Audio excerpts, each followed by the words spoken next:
Folks, welcome into That Betting Show for January 31st, 2019, the last day of January. He's Teddy Sabransky. Give him a follow on Twitter at Teddy_covers. I'm Donnie Seymour at Rightside VP. We'll get right into it today, folks. The Super Bowl is getting closer. And how about this? Roger Goodell steps up to the podium and says, hey, boys, we ain't playing that game over again for the NFC title game. Let's keep it moving here. Hot topic of the day, Teddy. Goodell at the podium, no call. What did we want him to say if you're New Orleans fans? Did he want to say, you know what? This week has been great so far. I credit both of these teams for being here, but Los Angeles, you're going to have to fly in this weekend or the previous weekend, a couple days left before the Super Bowl, and replay the fourth quarter. Not going to happen, Teddy. Yeah, I mean, again, look at the quote from Goodell. We will look again at instant replay.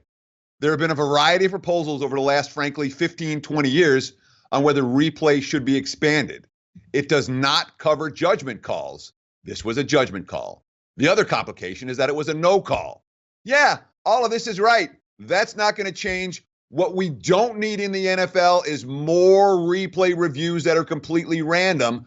I understand it sucks for Saints fans. It does. For Saints backers, every bit as much. Brutal. But let's not let the refs have more play and the league offices have more play to fix the problem. That's not the best solution. The best solution is, guess what? Saints got screwed. We'll try to do better next time. And that's really the best solution. Teddy, it also brings up a broader picture here, because if we take a look at the final play, or what we like to deem as the final play of the game, which actually wasn't. They played in overtime. New Orleans had a chance to win, still couldn't do it. But there was no flag on the play. So would that invoke and say you're allowed to challenge a no flag? Yeah, I don't know how it would work. I really don't. He's like, all right, well, there should have been a flag on this play, and now you're going to be calling, okay, well, there was a hold on that play. Now pass interference calls but not other obvious penalties. And it's a slippery slope. And once you start going down, it just gets worse and worse. We want the refs less involved with games. We want the league office less involved with games, not more. It's very clear. It's very simple. I understand it sucks for Saints fans, but more rules and regulations is not going to solve the problem. It's only going to make it worse. Teddy, there was once a song by a player that said, baby, come back. It's LeBron James. He's been out over a month, and boy, do they really need him on that Los Angeles Lakers sideline tonight in the Battle of L.A. Clippers hanging a -5.5. We're all on LeBron watch. We expected LeBron to come back Thursday night, but he's going to wait it out there, Teddy. Now, taking a look at LeBron sitting just outside that 8th seed. We talked about it yesterday. The NBA desperately needs those Los Angeles Lakers to be in the playoffs, even if it is for only one round, to improve those rankings there. But LeBron, how much longer are we waiting, Teddy? Not much. There was talk he was going to go today. Obviously, he's not now likely to suit up tonight. The bigger issue for me tonight is Kyle Kuzma, who's been the Lakers' second best player this season. He's been hurt too. And when, LeBron's going to get all the headlines, he's going to suck all the oxygen out of the room. Kuzma's been a huge factor. He hasn't been able to play the last couple of games for LA, and he's listed as questionable for tonight. If you're a conspiracy theorist, I know it's only January, but there's only one way you can bet this game if you think the NBA is fixing things to get the Lakers in the playoffs. That would be taking the points with the road team in a matchup of two squads that both play their home games at the Staples Center. Hey, Teddy, by the way, the player reference with Baby Come Back, how much of our audience do you think picked that one up on us? How many? I remember it, but I'm old. I really don't know our audience's demographic. I'm pretty sure we've got plenty of young guys, but I'm pretty sure we got plenty of older guys as well. So somebody knows Absolutely. it. Yep, somebody knows it out there. Absolutely. Super Bowl 53 injury report, Teddy. Some interesting shakeups here. Not some big information. We've known about Greg Zuerlein for the past week and a half after the Saints game. You watched him knock through a 57-yard field goal with ease. Then comes up on the injury report as looks like a plant foot issue that looks to be not too serious, as Sean McVay is saying at this point right now. But taking a look on the defensive side for the New England Patriots there, Malcolm Brown, now listed with a calf injury, wasn't able to do much in practice as of yesterday. Is he a huge component to the defense? Not so much, but still a key stalwart right in the middle of the line. Are we seeing any of these late, injuries bothersome at all? Maybe Todd Gurley still up there on the issue of saying, is he ready to go? Is he not ready to go? How are you viewing some of these injuries, Teddy, as we head into Sunday? So let's be real about this. If Malcolm Brown can't play or be effective, that's a huge loss for New England in the middle of their defensive front. If Greg Zuerlein can't play, that's a huge loss for the Rams, or if he's not 100%, because, they don't call him Greg the leg for nothing. the mega kick or what are they calling him? Legatron. Zerline.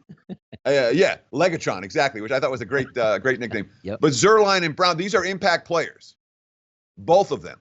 From a point spread perspective, they're injuries worth watching as we approach Super Bowl Sunday. Now, in a regular game, we'd be paying this much attention to two guys that suddenly show up as questionable?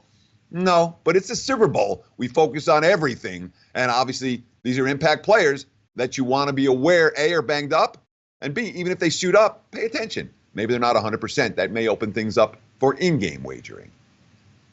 Folks, Super Bowl 53, you're home here at sportsbookreview.com. We're going to have the live betcast all Sunday. Also have the programming all weekend live from Hocko Beach. If you haven't done so yet, give us a follow there or subscribe on YouTube. Every single time we go live with the show, you get that notification, specifically on that betting show. We're going to talk some overnight line moves here in just a few moments. Where do you get those line moves out there, people? SBRodds.com, your single leading source to check right away. Is the line moving? Let me go to SBRodds.com and check it out there. This is your one-stop shop for all your betting needs. Teddy, overnight line movers. Pacers dropped by 18 on Wednesday night. We talked about line movers last time as they went on the road versus the Washington Wizards, now coming up in a back-to-back situation here with Orlando.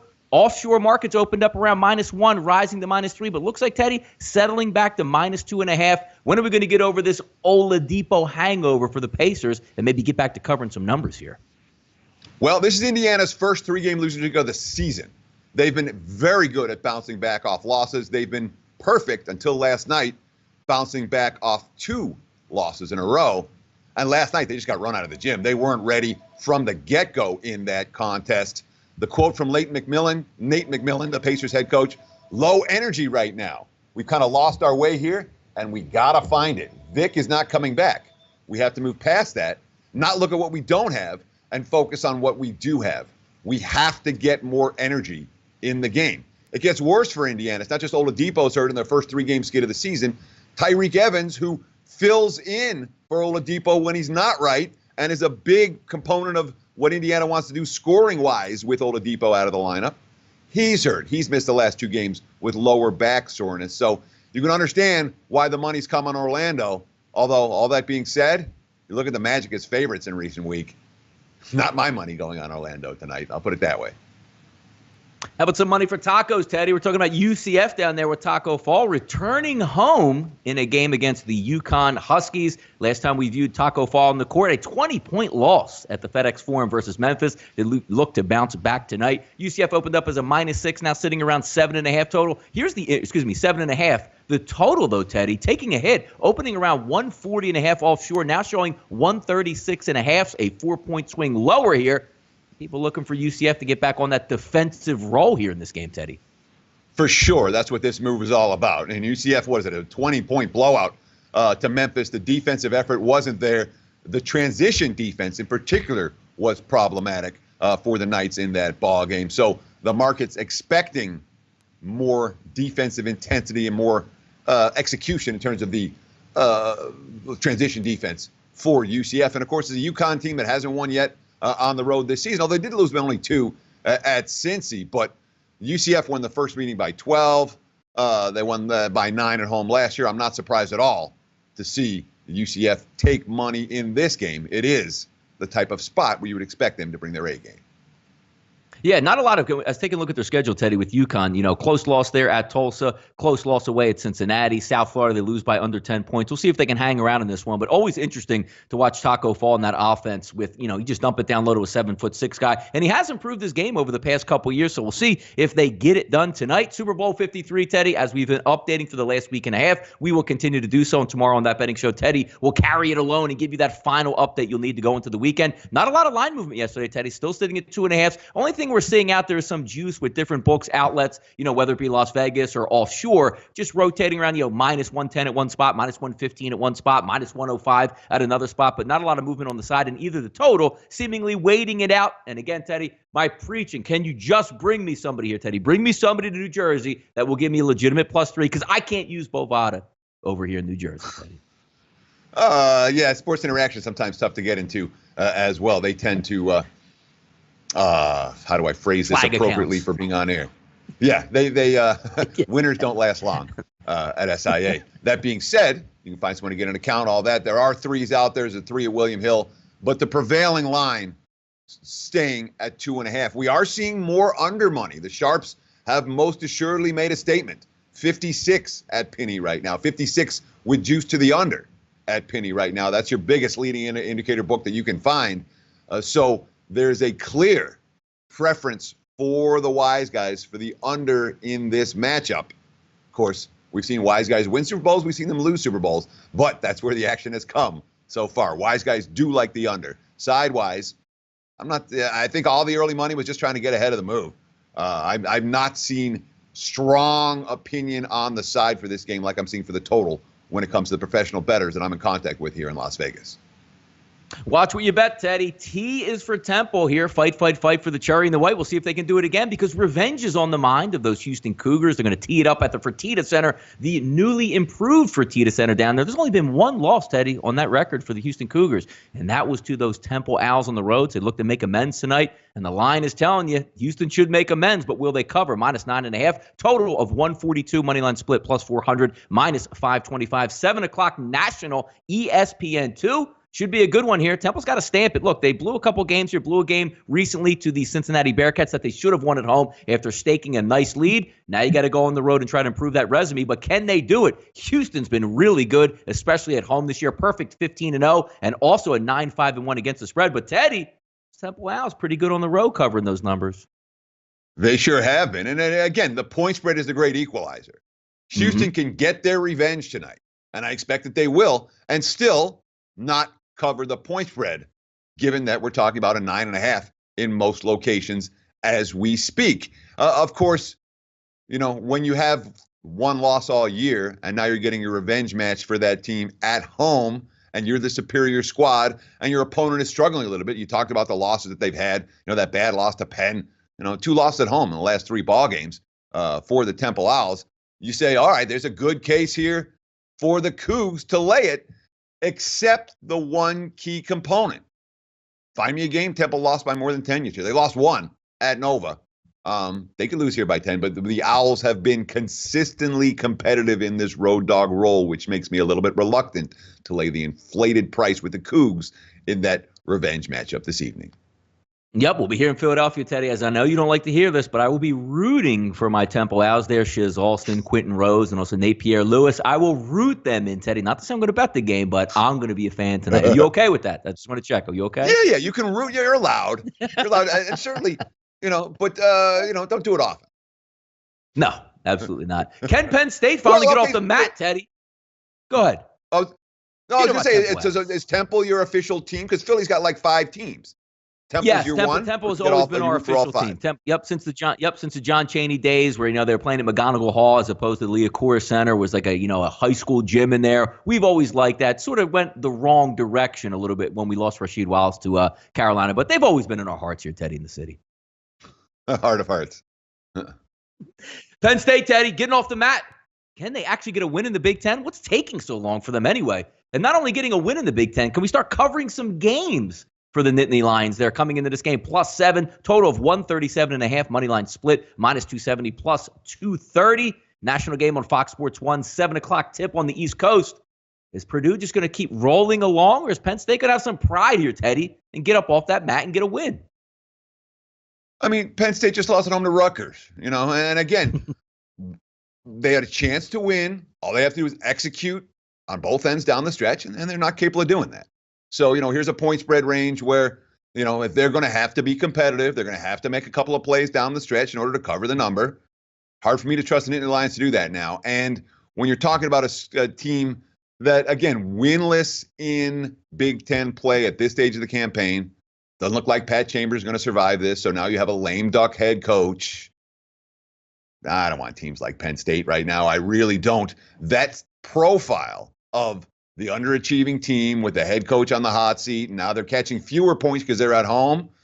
No. I don't know that I love the spot here for Purdue. They're coming off a nice win against Michigan State, and now they got to go on the highway, and you worry about the focus for the Boilermakers. But this isn't a spot where I'm excited about the home dog, especially given their poor ATS track record on this floor this season, covering only 3 times in 10 tries. Teddy, I got to leave early in the morning there to catch a flight to Costa Rica tomorrow to go over the betcast, but I might have to pull an all-nighter tonight because the Philadelphia 76ers are headed to play the Golden State Warriors in a litmus test, and points are we expected tonight, Teddy. 240 as a total, maybe even higher than that. Sixers getting close to 10 points. Looks like the Warriors right now at 9.5. Moneyline split plus 360, minus 470. 10:30 p.m. national game, out on the West Coast. What gives you tonight, Teddy? Litmus test for the Sixers? Can we rise up? Or is this just saying Golden State saying, hey, little kids over there, settle down now. The world champions are in the building. Well, I'll tell you this. It's really hard for me to step in front of the Warriors right now. I mean, when you look at what they've done since DeMarcus Cousins arrived on the floor, I mean, they haven't just been beating teams. They've been throttling teams. They have looked as good as any team in the NBA by, over the last decade. Golden State's scary right now. Scary good. And Philly's going to get their attention. So, no, I'm not going to step in front of the Warriors, especially given a little under-the-radar trend for you. Sixers have been dogs of, I think it's 5 points or more, only 6 times all year.